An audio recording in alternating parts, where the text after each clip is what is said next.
datang. Oh belum. Selamat datang. Ini yang ke pasien kalian, ini yang ke kalian. Ya. Biasa gitu ya, kalian sambut pasiennya dengan ramah, dengan sopan gitu ya di sininya. Baik Ibu, punten, dengan Ibu siapa Bu? Ya, saya dengan Ibu Dita gitu ya. Baik Ibu, terima kasih ya Ibu sudah datang ke pelayanan kesehatan kami gitu ya. Ibu punten, ini adalah alat untuk sebagai alat bantu gitu ya Bu. Nanti dalam penjelasan alat kontrasepsi gitu ya.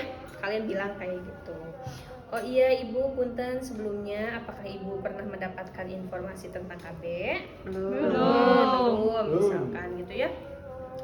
Baik, kalau misalkan dia belum, berarti tujuannya dia untuk datang karena pasien baru gitu ya, baru datang juga, berarti harus dia ada pengambilan keputusan yang baru gitu ya. Ibu punten ya Ibu ya, nanti saya akan menjelaskan beberapa alat kontrasepsi. Tapi mungkin sebelumnya Bu gitu ya, Ibu pernah baca-baca atau Ibu ada yang memilih gitu ya alat kontrasepsi yang Ibu inginkan misalkan gitu ya. Kalau misalkan oh iya tidak ada, saya belum tahu apa-apa gitu ya. Oh ya udah, kalian berarti harus menjelaskan semuanya. Ya, harus menjelaskan semuanya. Atau kalau misalkan oh iya saya mau klien dengan kunjungan ulang gitu ya, misalkan gitu. Iya. Oke, ceritakan tentang diri Anda, kebutuhan Anda, pertanyaan Anda gitu ya di sininya. Kalian apa ya, kayak terbuka aja gitu sama pasien. Baik Ibu, misalkan tanya juga Ibu anaknya udah berapa. Tujuan Ibu menggunakan alat kontrasepsi itu untuk apa gitu ya. Oh iya, misalkan saya untuk menjarangkan kehamilan. Oh baik Ibu, untuk menjarangkan kehamilan di sini ada alat kontrasepsi alamiah gitu ya. Kemudian ada juga yang hormonal dan juga non hormonal gitu ya. Atau bisa juga menggunakan metode barrier gitu ya. Kalian ya jelaskan kepada Ibu gitu ya. Oh iya, misalkan saya, nah Bu, kalian baru jelaskan di sini ada beberapa alat kontrasepsi. Yang pertama dia ada AKDR, kemudian ada pil KB, ada progestin gitu ya. Kemudian ada ada suntik kombinasi. Selanjutnya ada implan, kemudian atau AKBK gitu ya, alat kontrasepsi bawah kulit. Selanjutnya ada tombektomi juga dan vasektomi gitu ya. Kalian tanya lagi, Ibu mungkin ada yang mau ingin tahu gitu ya terkait apa Ibu gitu ya. Selanjutnya coba Bu, barangkali ada yang bisa saya bantu gitu ya. Selanjutnya ya biarin aja pasiennya yang mana gitu ya. Mangga Ibu mau yang mana gitu ya. Kalian tinggal baca yang ini. Pilihlah langkah berikutnya berdasarkan tujuan klien. Oh iya, saya mah katanya tuh datang ke sini itu ingin alat kontrasepsi gitu ya, tapi dia itu yang bisa melindungi saya juga dari IMS misalkan gitu kan. Saya tidak tahu misalkan nanti suami saya tuh sering jajan di luar atau tidak gitu ya, kata ibunya tuh misal. Oh baik Ibu gitu ya. Selanjutnya kalian jangan lupa tanya umur, karena ketika kalian tanya umur kalian bisa merekomendasikan alat kontrasepsi apa yang bisa Ibu gunakan gitu ya. Oke, selanjutnya nanti kalian di sini ada nih caranya gitu ya, halaman. Kalau misalkan dia kunjungan ulang berarti kalian ke yang warna ungu. Kalau misalkan dia memilih metodenya berarti kalian yang warna hijau. Yang warna hijau gitu ya, yang warna hijau yang ini. Atau misalkan dia khawatir soal IMS gitu ya, kalian pakai yang merah, pink rasanya gitu, pink gitu ya. Selanjutnya kalau klien dengan kebutuhan khusus berarti kalian bukannya yang warna biru. Oke. Misalkan oh iya gitu, saya mah ya ini ingin karena khawatir soal HIP atau soal IMS, berarti kalian bukannya yang warna pink. Yang warna pink. Mana pink?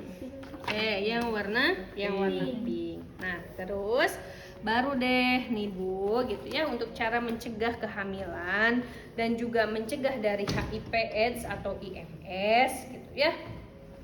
Kalian jelasin dulu tentang HIV, tentang IMS gitu. HIV itu apa, IMS itu apa gitu ya. Kemudian konsekuensinya apa gitu ya. Selanjutnya, baik Ibu gitu ya, setiap orang mungkin bisa memutuskan gitu ya Bu untuk mengambil resiko ini mah untuk perlindungan Ibu gitu ya. Atau Ibu mangga bagaimana gitu ya, kalau bisa juga Ibu menggunakan 2 kontrasepsi misalkan gitu ya. Yang satu kontrasepsinya misalkan Ibu menggunakan pil, yang satu agar lebih terlindungi dari IMS Ibu dan juga menggunakan kondom gitu ya. Oke. Selanjutnya di sini ada misalkan dia pilih kondom gitu ya, pilihan-pilihan ber-KB kondom dan metode KB lainnya. Kemudian metode KB apa saja dan pasangan setia tidak terinfeksi gitu ya. Kalian jelasin di sini. Selanjutnya di sini ada gitu ya, nanti langkah berikutnya untuk membantu klien mengukur resikonya, lanjutkan ke halaman berikutnya. Untuk mendiskusikan kondom, lanjutkan ke bagian kondom gitu ya. Untuk mendiskusikan metode lain, lanjutkan ke tab yang bersangkutan gitu ya. Ini ke sini. Oke, misalkan gitu ya, mari pertimbangkan resiko Ibu gitu ya. Sebagian orang di sini menghadapi resiko, kalian jelasinnya di yang ini. Oh iya Bu, nih misalkan gitu ya Bu, ini ada beberapa situasi yang beresiko gitu ya. Yang pertama, dia bersenggama dengan lebih dari suatu orang gitu. Kemudian berhubungan seksual dengan seorang yang mungkin juga melakukan seks bebas gitu ya. Selanjutnya berhubungan seksual untuk mencari uang, makan atau sebagainya gitu ya Bu ya. Kan ada gitu ya PSK dan lain-lain. Kemudian berhubungan seksual dengan pasangan baru yang tidak selalu memakai kondom. Selanjutnya menetap di daerah dengan kasus IMS dan juga HIV yang tinggi. Oke, selanjutnya kalau misalkan jika klien sudah memahami resiko IMS dan perlindungan ganda, lanjutkan ke halaman berikutnya. Terus aja kalau dia masih pengen tahu mah gitu ya. Nah, baru kalian setelah itu menjelaskan tentang kondomnya. Kondom. Kalian buka yang ini nih. Oke Bu, ini kondom gitu ya. Yang pertama, kondom itu bla bla bla bla bla bla bla bla bla bla bla. Oke, selanjutnya baru kalian baca ini nih langkah berikutnya. Atau ingin membahas metode lain, untuk membahas kondom lebih lanjut, buka lembaran berikutnya. Oh iya, saya mau bosen misalkan enggak kondom gitu ya. Coba Bu yang lainnya gitu ya, alat kontrasepsi lainnya. Nah, kalau misalnya pasiennya ya saya mah ingin tahunya hanya kondom gitu ya. Ya berarti kalian nanti harus menjelaskan cara pakai kondomnya seperti apa gitu ya. Kemudian udah sampai situ aja gitu ya.